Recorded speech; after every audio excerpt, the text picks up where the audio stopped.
Hello, my crafty friends.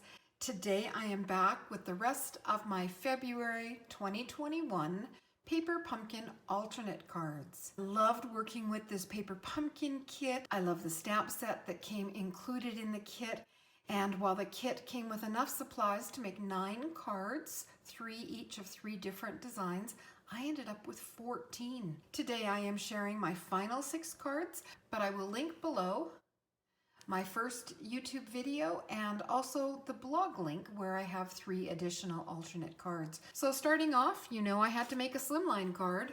Folded, my card is 3.5 by 8.5 inches and it fits in a number 10 business envelope for mailing. So I took one of the rose patterned cards, so it had the roses on the front and the burgundy color on the back. I turned it and cut it at 3.25 inches. I put that other piece away, and that's what I used for some of the punch outs, etc. on the other cards that I've used. And I used the Tasteful Textures embossing folder just on the burgundy part. One of my New Year's resolutions was to use my embossing folders more, and I keep forgetting to do it. So I did actually remember for this one. And then this beautiful gold laser cut doily, that was in the kit. This gold rimmed label is from the September paper pumpkin. I had a couple of those left over, and the flowers are left over from the October paper pumpkin kit. I didn't end up using them on those cards. I saved them to make birthday cards, and the colors worked really well. And I hope you can see the shimmer on the flower. I used my Wink of Stella pen, added some gold sequins, my card front was done, and inside I made it a pop-up. I will also have a video linked below where I show you how you can make a simple box pop-up, and that's what I used for this one.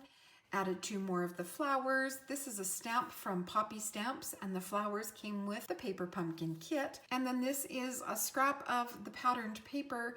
It is the Field and Flowers pattern paper, and it's not one I would have thought to have used with the paper pumpkin kit. I don't actually usually pull in a bunch of pattern paper, but the kit came with a notice saying how well this paper worked with the kit, so I did pull it out and I fussy cut a bunch of flowers to use on my alternate cards, and this was just a leftover scrap and it worked really well. I used a burgundy cardstock from my stash for this mat, and then a smaller white mat, and I have a birthday card all ready for my stash. This is another white card base. There were 3 of these kind of green and aqua print cards that were printed front and back. So I cut each of them in half, and that gave me striped panels that I can use on white card bases. This one was just glued right to a white card base, so there's no white border showing. And then I used a shimmer laser die cut panel. They were on the clearance rack several months ago, I think. I've had them for a while, and I keep forgetting to use them.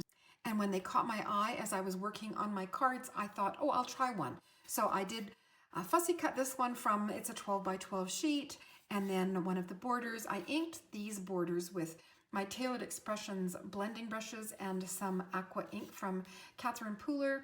And then these flowers were all fussy cut from the Flower and Fields pattern paper. Here's another one of the gold rim labels from the September paper pumpkin kit. And the Happy Birthday to You is from the Cool Tag Banner Sentiments by Your Next Stamp. Oh, that's a mouthful. Inside, I used another one of the patterned papers from the Flower and Fields. It was die cut with a stitched rectangle from the Blueprints 13. That is a die set. It's by MFT Stamps, and I just kept it out on my stamping area, and that's what I used for almost all of the large rectangles. And then the smaller one is from Elizabeth Craft Designs, and that's another die set that I just kept out and used as required until I was finished all of my cards. Some more fussy cut flowers from the Field and Flowers pattern paper. It was actually this pattern that I cut them from. And this sentiment is from Birthday Blowout by Poppy Stamps. So this birthday card will be going to my mom's old nursing home.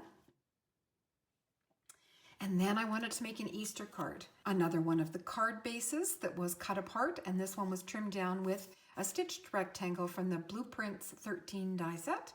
This is an older die by Tim Holtz. It is one of the thick steel ruled dies, a big Z die, and I die cut it from white cardstock. I gave the bunny a blast with my shimmer spray, and then added Wink of Stella to the butterflies, to the eggs, and the fussy cut flowers using a Wink of Stella pen. Now the doily, of course, comes in the kit. This is a Martha Stewart punch, and I used it 3 times and then just adhered the butterflies in the center so the wings fold up. This bloom came in the Paper Pumpkin kit. Easter Blessings, that is from Tailored Expressions. It is one of their mini strips Easter stamps.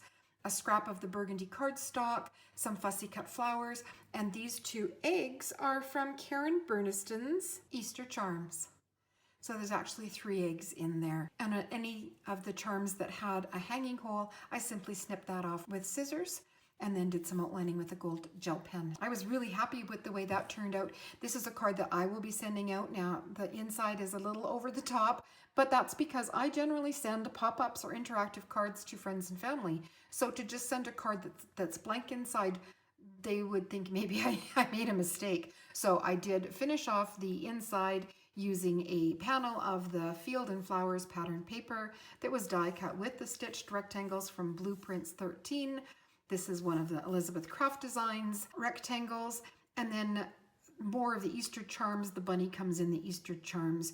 2 more punched butterflies that punch at the same time as this one does. That is a Martha Stewart punch.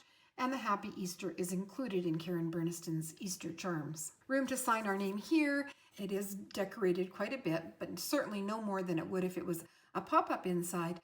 But in reality, if I wanted to send plainer cards, I could cut this apart and add this panel and this panel to card fronts and have 2 Easter cards that were blank inside.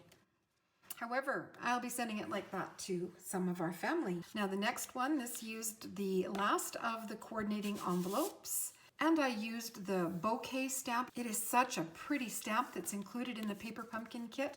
So I stamped that on the outside there. This is done on one of the pink card bases. This was the last one in the kit. It was my last pearlized vellum rectangle, and Thinking of You also came in the kit. Very similar to the other 2 Thinking of Yous that I did. I only used 1 of the bloom elements as opposed to 2 that are shown in the sample. The sequins come in the kit. And I don't know if you can tell, but my little bloom got a blast with shimmer spray and then Wink of Stella inside the flowers. Inside is another pop-up, and this one uses Karen Burniston's Catherine label pop-up, which is a very generic die. I added one of the Catherine labels to the pop-up mechanism and then a bunch of the pierced blooms. I am loving this die set. I'm so glad that I got it. Wishing you a very happy birthday. Both this label and this label are die cut from white cardstock, and they come from the Tasteful Labels by Stampin' Up. And then 2 more pieces of pattern paper from the Field and Flowers package, and they were both cut with the Blueprints number 13 rectangle die. I really like the fine stitch marks on that die set. Lots of stickles added, and all of these leaves were die cut from one of the green pattern papers in the same package. So lots of lift on the card. I did add a bloom on the top of the arm because I've watched people who get a pop-up card and they invariably turn it over to see how it looks from the top. So I decorated that one as well. I don't have a tutorial for the Catherine label pop-up because it requires a die set, and Karen Burniston has amazing assembly tutorials right on the product page. In the description box below, I will link for you Karen's video on how to assemble the Catherine label pop-up. I have done it so many times now I can practically do it in my sleep. It's a very versatile die set. Now this card used just a whole bunch of bits and pieces that were laying around. I had 1 more bloom, some punched butterflies that had been punched out for other cards and then they weren't used, so I added them here. This yellow polka dot came in the kit. This rose floral circle here is actually the follow-away piece from the shaker card that I shared in my first video. Black sequins from the kit. This patterned paper was cut with the stitched rectangle from Flower and Field. And the Let's Celebrate is again from Your Next Stamps stamp set called Cool Tag Banner Sentiments. And inside, another piece of pattern paper from the Field and Flowers, and I made really good use of the edges of the pattern paper. You know, it's a straight edge, and I was able to fussy cut and use that straight edge to my advantage, adding them to several different cards that I made. More of the same stitched rectangles, punch butterflies, shimmer spray, and again my poppy stamps sentiment inside. So this birthday card will probably stay in my stash. The rose is cut from the back side of one of the cards in the kit, and it uses the Tasteful Label dies, but I split it in half and separated a bit so I'd have more rose, and then also did some outlining with a gold gel pen. And then my final card, this is it. It used anything that was left over. So there was a single panel of this left over. There was one single bloom. I had fussy cut a couple of flowers, so I fussy cut another couple. The sequins came in the kit. The black rimmed label was in the kit. And I just hand wrote happy birthday on the front there. Some more pattern paper using the same stitched rectangles. This Celebrate Your Special Day is from Large Birthday by Technique Tuesday. A fussy cut flower and some extra leaves. So this one just finished off any of the extra little flowers I had fussy cut and were laying around. It's a simple card, and both of these will be donated to my mom's old nursing home, where I donate 25 birthday cards each month. So this is it, my 14 alternate cards. I will link a video where I share the first 5 alternate cards that I made, and also a link to the next 3 that I made using the beautiful bouquet printed element that came in the kit. I really enjoyed this kit. I loved the elements, and all 14 cards that I made I'm happy with and will enjoy sending them out. If you enjoyed my video today, please give it a thumbs up and subscribe to see more. And that's it for me today.